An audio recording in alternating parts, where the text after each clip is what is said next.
اهلا وسهلا بكم على قناه عدل تيوب.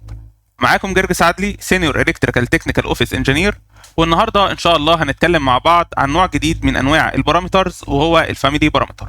لما تيجي تستخدم الفاميلي بارامتر لازم يكون حاضر في ذهنك 3 حاجات. اول حاجه الفاميلي بارامتر، وزي ما هو واضح من اسمه بيكون خاص بالفاميلي نفسها. يعني لو انت محتاج تضيف البارامتر ده لاكتر من فاميلي هتحتاج تضيفه لكل فاميلي على حده. مش هينفع تضيفه مره واحده وتلاقيه موجود مثلا في كل الفاميليز الموجوده في الكاتيجوري، لكنك لازم تدخل على فاميلي وتعدل في الفاميلي دي وتضيف فيها الفاميلي بارامتر. تاني حاجه الفاميلي بارامتر مش بيظهر في الجداول ولا في التاجز، فلو انت محتاج تعمل بارامتر سواء يظهر لك في جدول او يظهر لك في تاجز فالفاميلي بارامتر مش هو الاختيار المناسب ليك. ميزه الفاميلي بارامتر انك بعد ما بتضيفه للفاميلي لو انت عملت اكسبورت للفاميلي دي وجيت عملت لها انسيرت في اي مشروع تاني بتكون موجوده بالبارامترز المضافه ليها. طب ازاي بنضيف الفاميلي بارامتر؟ تعال نشوف الكلام ده عملي على برنامج الريفت. دخلنا دلوقتي على برنامج الريفت، وزي ما احنا شايفين ظهر قدامنا دلوقتي فاميلي خاصه ببانل بورد. البانل بورد دي اسمها DB-1.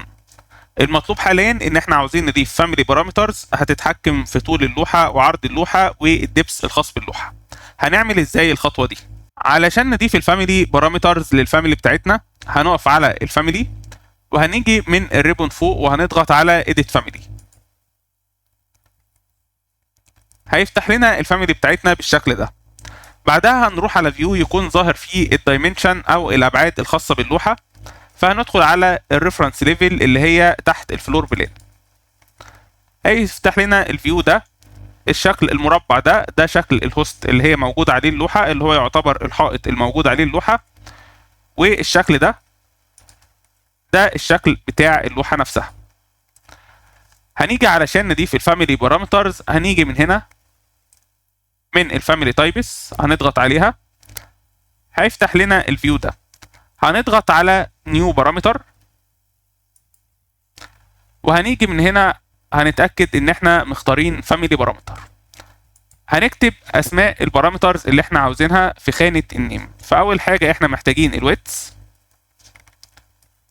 وهنخليه انستنس بارامتر، وممكن نخلي الديسيبلين بتاعه اللي هو كومون زي ما هو، وخلينا نختار التايب اوف بارامتر خليه لينس زي ما هو مفيش مشاكل، وجروب اندر دايمنشن، وهنضغط على اوكي.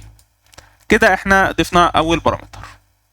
هتلاقيه نازل عندك هنا اهو، وخد بالك هتلاقي مكتوب جنبه كلمه ديفولت لان هو انستنس بارامتر، ولو وقفت بالمؤشر كده على البارامتر هتلاحظ مكتوب كلمه فاميلي بارامتر. هنضيف البارامتر التاني اللي هو لينس، وبرضو هنخليه انستنس بارامتر، وهنسيب برضو باقي الاختيارات زي ما هي وهنضغط على اوكي. وهنضيف تالت اختيار اللي هو الدبس، ده تالت بارامتر، وهنضغط على انستنس نخليه انستنس بارامتر وهنضغط على اوكي. كده احنا ضفنا ال3 بارامترز. بعدها هنضغط على اوكي. احنا كده ضفنا البارامترز لكن ما ربطناهمش بالابعاد الخاصه باللوحه.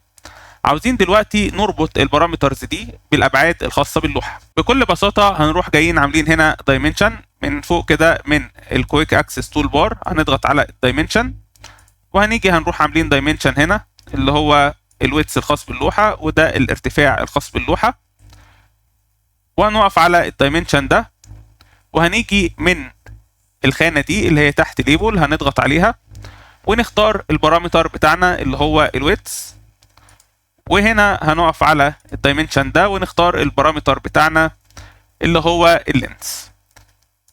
كده فاضل لنا بس الدبس بتاع اللوحه، فهندخل على الباك فيو وهناخد دايمنشن برضو هنا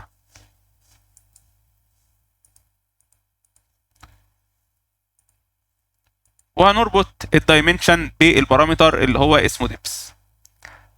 كده احنا ضفنا البارامترز للوحه بتاعتنا. هرجع بس على الريفرنس ليفل، هعمل كونسترينز بحيث ان لو غيرت في اللينس او الويتس يفضل في سيمتريه حوالين نقطه السنتر بتاع اللوحه.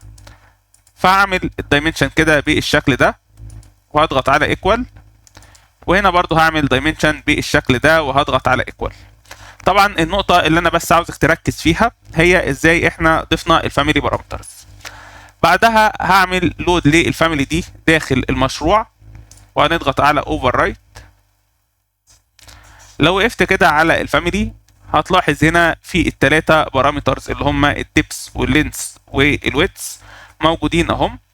لو احنا مثلا جينا هنا غيرنا في الديبس بدل ما هو 150 خليناه 200، خد بالك معايا من الدايمنشن، هتلاحظ اهو الدايمنشن فعلا بقى 200. لو دخلنا على السيكشن ده وغيرنا في الويتس والهايت، مثلا خلينا ده 70 وخلينا ده 70، خد بالك معايا من الدايمنشن هتلاقيها اتغيرت اهي بقت 70 و70. طب افرض معايا لو انت بعد ما ضفت البارامترز دي قررت انك انت بدل ما هم انستنس بارامترز حبيت تخليهم تايب بارامتر، هتعمل ازاي الخطوه دي؟ بكل سهوله وانت موجود داخل الفاميلي هتدخل على الفاميلي تايبس وهتقف على البارامتر اللي انت عاوز تعدله وهتضغط من تحت كده على edit بارامتر وهتختار هنا تايب، بدل ما هو انستنس هتخليه تايب وتضغط على اوكي.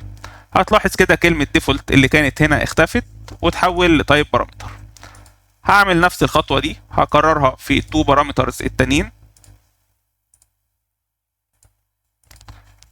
وهضغط على اوكي. بعدين هعمل لود للفاميلي مرة تانية داخل البروجكت وهنضغط على اوفر رايت. لو وقفت دلوقتي على الفاميلي هتلاحظ البارامترز ما بقتش موجودة هنا لانها ما بقتش انستنس بارامتر. لو ضغطت على edit type هتلاحظ البارامترز بتاعتك موجودة اهي اللي هم الديبس واللينس والويتس، ولو غيرت فيهم هتأثر على كل الانستنس الموجودة داخل نفس التايب، يعني كل الحاجات اللي هي موجودة داخل نفس التايب هتتغير بمجرد ما تغير الارقام الخاصة بالبارامترز او الفاليوز الخاصة بالبارامترز دي.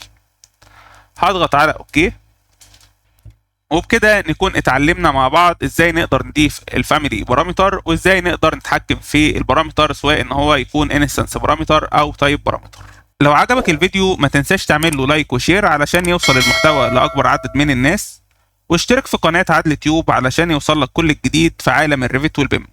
بشكركم على متابعتكم والى اللقاء.